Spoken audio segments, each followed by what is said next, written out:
For decades, the royal family cloaked itself in an illusion of perfect unity, a fortress of tradition and unshakable loyalty. From the gilded halls of Buckingham Palace to the world's grandest stages, Queen Elizabeth and Prince Philip were always pictured side by side, a love story set in marble, immune to the decay of time. But behind those carefully orchestrated images, a devastating truth festered, hidden in silence and guarded by centuries of royal secrecy. The world watched and wondered, why, after everything they had endured together, did Prince Philip choose to live apart from the Queen during the final chapters of his life? Now, after years of hushed speculation and whispered rumors, Princess Anne, his fiercely loyal daughter, has shattered that silence. In a voice cracking with emotion, she finally revealed the heartbreaking truth that even the most seasoned royal observers had never dared imagine. It wasn't betrayal that drove Prince Philip away. It wasn't anger or rebellion, as many had suspected behind closed palace doors. It was something deeper, something far more human, and infinitely more tragic.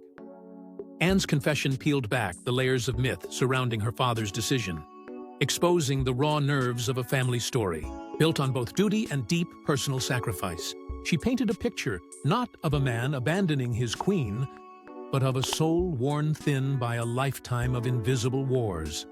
A man longing for a sliver of peace after decades spent walking in the shadow of a crown he never wore but could never escape. Her words hit like a thunderclap across the monarchy, confirming that even those born into castles and crowns are not immune to loneliness, resentment, and quiet despair. The revelation sparked a frenzy among royal insiders and lifelong monarchists. It wasn't just the betrayal of public expectation that stung, it was the quiet agony of realizing that even the most celebrated love stories sometimes crumble. Not with scandal or rage, but with the slow, heavy erosion of unmet needs and buried regrets. What secrets had Prince Philip carried alone for so many years? How deep did the wounds run beneath his famously stoic exterior? The questions ignited a wildfire of fascination, pulling back the polished curtain to reveal a truth far messier and far more real than anyone had dared believe. Yet, as the world leaned in closer, desperate to understand, a new and even more tantalizing mystery emerged. Was Prince Philip's quiet departure an act of quiet defiance or an act of deep, soul-weary heartbreak? But to understand why Prince Philip made such a shocking choice, we first need to travel back to where it all began, a love story that promised forever, but delivered something far more complicated. They met the way so many stories begin, in the background of a grand event. Two young souls crossing paths at a royal wedding in 1934. Elizabeth was just a child, yet there was something unforgettable about the tall, blonde young naval cadet who stood out among the grandeur and pageantry. In those early moments, the world barely noticed, but Philip did. And so did Elizabeth. Though years would pass before their fates intertwined fully, that fleeting connection planted a seed that neither time nor circumstance could uproot. By the time war swept across Europe and tore nations apart, their quiet bond had begun to blossom in the shadows. Letters became their lifeline. In every envelope sealed with trembling hands, Elizabeth poured out the heart of a girl falling deeply, desperately in love with a man fighting battles far from her sheltered world. For Philip, the sea was his battlefield, but it was the girl waiting for him across oceans that occupied the hidden corners of his mind. And for Elizabeth, still in the tender throes of adolescence, Philip was not just a handsome officer, he was the embodiment of courage, devotion, and the kind of unwavering love she had only ever dared to dream of. In the quiet corners of her world, away from the public eye, Elizabeth crafted dreams not of crowns or thrones, but of letters and promises, and a future bound by love rather than duty. When the war ended and Philip returned a celebrated hero, those dreams began to take shape in reality. Their engagement in 1946 was a whisper first, a secret pact between two hearts that had already chosen each other. But when it became public, it ignited a frenzy of adoration. A princess and her soldier prince, the perfect fairy tale, at a time when the world desperately needed hope. In marrying Elizabeth, Philip surrendered more than the bachelor's life of freedom he had known. He laid down his very identity at her feet. Stripping away his titles of Prince of Greece and Denmark, he adopted the surname Mountbatten, a small gesture by royal standards, but a massive personal sacrifice that signaled to the world where his loyalties now lay. It was not just a marriage, it was an allegiance, a merging of bloodlines and destinies that would reshape history. The wedding in November 1947 was a spectacle of light and music, a glittering parade of tradition that convinced a weary public that fairy tales might just be real after all. But even amid the towering cakes and sparkling tiaras, even as Elizabeth smiled and Philip bowed, there were silent tremors beneath the surface. Few noticed the subtle shifts, the way Philip's smile sometimes seemed a little too tight, his movements a little too restrained. Few questioned whether this union, so celebrated and scrutinized, demanded more of him than the world realized. In giving up his name, his titles, and his roots, had Philip also begun to lose himself? As the public cheered their fairy tale wedding, few realized that Philip's inner battles had already begun, and they would only grow fiercer over time. In the dazzling glare of royal ceremonies, they appeared invincible. Queen Elizabeth and Prince Philip, the golden couple, the symbols of stability and grace for a nation desperate to believe in fairy tales. Their smiles were polished, their steps synchronized, their presence commanding. But once the velvet curtains fell and the cameras were packed away, a very different story unfolded behind the palace walls, a story that no royal decree could erase. While the public clung to the image of a perfect union, inside Clarence House, the tension was thick enough to suffocate. Separate bedrooms became a silent admission of growing emotional distance. Conversations that once flowed with warmth cooled into formal exchanges, stiff and mechanical, as if they were strangers playing roles written by a monarchy that demanded performance over passion. Prince Philip, once a dashing naval officer defined by his independence and vitality, now found himself adrift in a rigid world that barely tolerated his presence. Despite giving up his titles, his name, and a future of his own making, Philip was treated as an outsider, a necessary accessory to the Queen, but never fully one of them. Within the royal circle, he was branded with a cruel nickname, the Hun, a bitter reminder of his German heritage, a scarlet letter he could never wash away no matter how fiercely he fought for Britain during the war. The sting of that word, whispered behind his back, and even uttered by the Queen Mother herself, burrowed deep into his soul. It wasn't just a personal insult, it was a signal that he would forever be seen as something other, something suspect. The relentless erosion of his identity took a brutal toll. The man who had once commanded ships and hearts alike now wandered the polished halls of Clarence House as a ghost in his own home. Every royal engagement, every carefully staged appearance, demanded that he wear a mask tighter than any military uniform he had ever donned. He smiled for cameras he secretly loathed. He bowed to traditions that crushed his spirit. And slowly, almost imperceptibly, the vibrant, fearless man Elizabeth had fallen in love with began to wither under the crushing weight of invisibility. It was not scandal or betrayal that gnawed at the foundation of their marriage. It was the slow, merciless grind of a man losing himself, piece by piece, day after day, in service to an institution that would never fully claim him. As Queen Elizabeth's power and influence grew with each passing year, Philip's sense of self crumbled. Further, she was ascending into history, becoming an icon in her own right, while he was left fumbling for relevance, trapped in a world where his only role was to walk 2 steps behind. The man who had once stood tall as her partner now found himself shrinking in the public eye and, even more painfully, in the private spaces where he had once felt safest. Yet the real breaking point would come not in whispers behind palace doors, but in the cold, echoing halls of Buckingham Palace itself. Buckingham Palace, the glittering heart of the British monarchy, a fortress built on centuries of power and spectacle. For most, it symbolized the ultimate prize, the seat of destiny for kings and queens who ruled the tides of history. But for Prince Philip, it represented something far darker.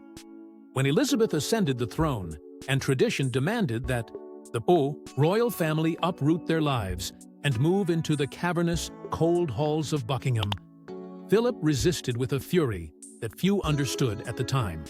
It wasn't rebellion for the sake of rebellion.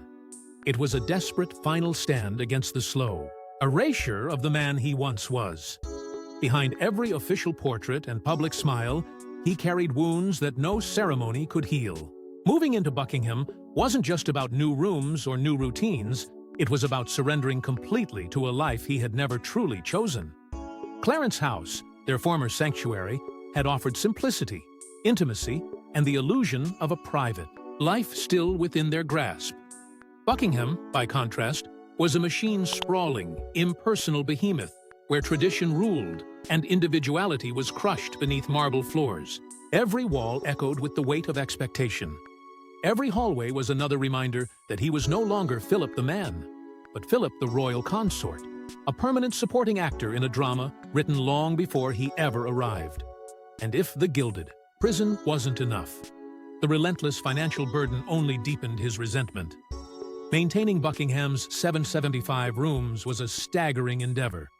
The heating, the staff, the endless upkeep, all to preserve a museum he no longer felt connected. To what in small, almost petty acts of rebellion, Philip sent subtle but unmistakable signals of his discontent. He refused to heat the palace swimming pool, letting the water turn cold and empty.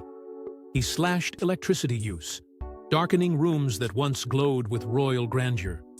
It was his quiet way of pushing back, of saying to the world and to the crown itself that he would not be swallowed whole without a fight. But these were mere tremors compared to the earthquake brewing beneath the surface. Because for Philip, the battle was never truly about the size of a palace or the weight of a heating bill. It was about something far more personal, far more painful, a battle between duty and self, between the man he had been and the shadow he was forced to become. And as the years wore on, it became clear that his final act of defiance would stretch far beyond the walls of Buckingham Palace, shaking the very foundation of everything he had sacrificed to protect. The world saw a proud prince, a man who stood tall beside his queen, his medals glinting under the flash of 1,000 cameras. But beneath the polished surface, Prince Philip was engaged in a brutal, invisible war. A war not fought with armies, but within the deepest recesses of his own soul. Every day, he woke up in a world that demanded he erase a little more of himself. The titles he was born with, the proud lineage of Greece and Denmark, had been stripped away the moment he chose love over legacy. Even his name, Mountbatten, the final tether to a life that was once his own, was denied the honor of passing to his children. Elizabeth, under the relentless pressure of tradition, chose to maintain the House of Windsor, leaving Philip's legacy to wither in the shadows. It wasn't just a blow to his pride, it was an obliteration of everything he had fought to preserve. Behind the palace walls, where no adoring crowds could see, Philip's resentment festered. At first, it simmered quietly, an occasional flare of anger, a tightening of his jaw during public events. But over time, it hardened into something darker, something that no smile could conceal. The proud naval officer who once commanded ships now found himself navigating an endless sea of silent indignities. He had become, in his own home, a guest, a fixture, a symbol rather than a man. As Elizabeth's reign solidified, so too did the walls around Philip's heart, trapping him in a life that celebrated his presence but suffocated his spirit. His anger, though often concealed, sometimes leaked out in moments of chilling bitterness. Friends noticed the sharpness that had crept into his humor, the distance that colored his once vibrant energy. His once confident stride now carried the weight of a man who no longer recognized his reflection. Depression, an enemy more ruthless than any political foe, stalked him through the endless corridors of Buckingham Palace. He smiled when duty demanded, but inside, he was a man dismantled piece by piece, stripped of his name, his identity, and his purpose. The palace, grand and magnificent, had become a mausoleum for the man he used to be. As the years wore on, the bitterness calcified into resolve. If he could not win back his past, he could at least reclaim his future. But the question lingered, like a ghost in the royal corridors. Was Philip's quiet withdrawal Merely a plea for space, or was it the ultimate act of rebellion? A final, silent scream against a life that had demanded his sacrifice and repaid him with invisibility? As Philip's pain grew in silence, one decision would change everything, and Princess Anne would one day reveal its devastating truth. It was a move so quiet, so meticulously veiled, that few outside the palace walls truly grasped its weight. Without fanfare, without any dramatic farewell, Prince Philip began to retreat, not just from royal duties, but from the very heart of Buckingham Palace itself. The man who had walked 2 steps behind the Queen for decades was now taking steps, entirely on his own, leaving behind the grand halls and towering expectations that had suffocated him for so long. His gradual withdrawal was subtle at first, cloaked in the language of retirement and health. Yet to those who knew how to read between the lines, the truth was glaring. This was not merely an aging consort stepping aside. This was the final act of a man who had fought a private war for decades and who had decided, at last, that he would no longer lose. Sandringham Estate, tucked away from the blinding gaze of the public eye, became his sanctuary. There, among the open fields and simpler rhythms of life, Philip found the peace that Buckingham could never offer. No endless parades of hands to shake, no meticulously curated appearances, no silent battles with ancient traditions that refused to bend. Just the quiet, the solitude, and the right to breathe without being watched. But even as he found his refuge, whispers inside the palace grew louder. Royal insiders speculated endlessly. Was his retreat a calculated rebellion against the life that had erased him? Was it an act of spite toward a system that had demanded everything and offered so little in return? Or was it something even sadder, an exhausted farewell from a man whose heart had finally broken under the invisible weight of it all? Philip's absence did not go unnoticed during critical royal moments. His empty seat at ceremonies and key family events raised eyebrows across the globe. Questions simmered, fueled by the image of a queen standing alone, carrying the crown without the man who had once been her fiercest supporter. Yet, the royal family, in keeping with their time-honored tradition, offered nothing but silence.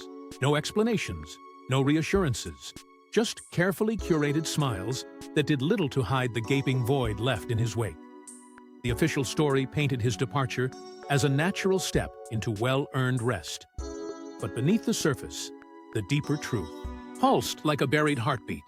Prince Philip was not simply stepping back, he was reclaiming the final pieces of a life he had been forced to abandon. But was this withdrawal truly about privacy?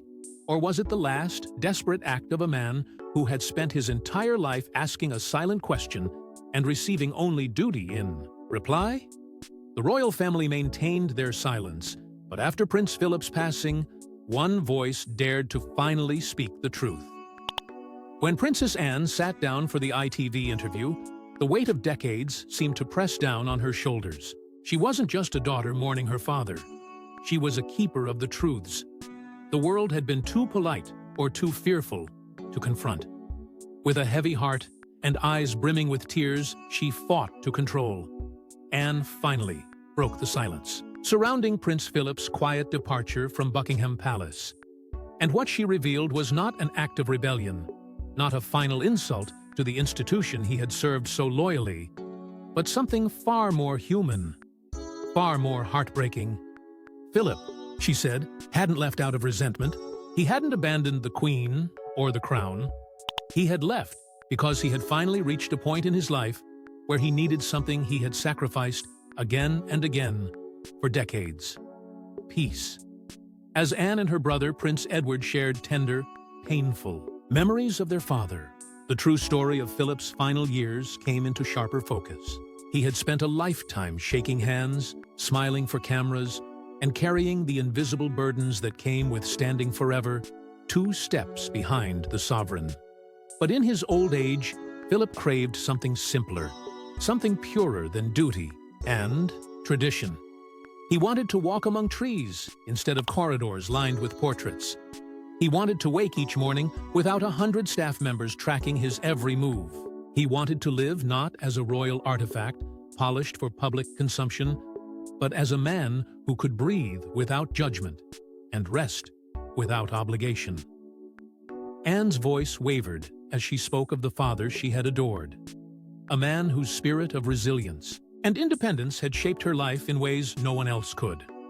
Philip had given his life in service to a system that had never fully welcomed him, had hidden his personal struggles behind stoic smiles, and had quietly sacrificed his dreams for the sake of a greater good he was rarely thanked for. And in the end, the simple decision to leave Buckingham Palace was not an act of bitterness. It was a deeply personal reclamation of dignity, a final gift he gave himself, far from the relentless gaze of history's stage. Yet, even as Anne's words offered long-awaited answers, they also cast a long, sorrowful shadow over the legacy of the man the world thought they knew. Because hidden within her heartbreaking confession was a lingering sadness that could not be soothed, a sense that Prince Philip's search for peace had come too late, after too much had already been lost. His final retreat gave him sanctuary, but at a price no one could ever fully repay. But even now, many wonder, did this final retreat truly bring Prince Philip the peace he sought? Or did the echoes of the life he left behind follow him to the very end, whispering reminders of all he had endured in silence? Prince Philip's quiet decision to step away from Buckingham Palace may have preserved the fragments of his battered sanity, but it came at a cost far heavier than anyone could have predicted. His absence, though subtle at first, created an invisible rift, a space between himself and the Queen that no royal decree or public ceremony could bridge. He sought personal peace, and perhaps he found it among the rolling fields of Sandringham. But in doing so, he also left behind a queen who, despite her crown, felt the growing ache of loneliness in her final years. For decades, they had faced the storms of royal life together, two figures bound by duty and devotion. Now, with Philip gone from her side, the weight of monarchy rested even heavier on her aging shoulders. The public, trained to see only what the monarchy allowed, sensed the shift but struggled to understand it. Rumors swirled like wildfire, accusations of abandonment, whispers of secret feuds, endless debates about whether Philip's retreat was an act of betrayal or the final gasp of a man who had given everything he had left. Even after his death, the confusion refused to die. Portraits of a smiling queen masked a deeper, more painful truth, that she had spent her final chapter walking without the steady hand that had once steadied her every step. Princess Anne's revelation helped heal some of the mystery, offering a glimpse into the heart of a man the world never truly knew. She gave voice to the sacrifices Philip made and the agony he endured in silence. But even Anne's words couldn't erase the haunting questions that lingered. Was Philip a tragic hero, undone not by scandal, but by a lifetime of loyalty that hollowed him from within? Was his legacy one of noble sacrifice, or of quiet surrender to forces too vast for any one man to fight? In the end, perhaps there are no easy answers. Perhaps the story of Prince Philip and Queen Elizabeth isn't just about crowns and castles. It's about love strained by duty, about the relentless erosion of self in service to an institution that demands everything and offers little in return. It's about the invisible battles fought in silence, the ones history books will never fully capture. The real story of Prince Philip and Queen Elizabeth isn't just about royalty. It's about love, loss, and the silent battles we never see. If you found this story moving, comment your thoughts below and subscribe for more hidden royal truths.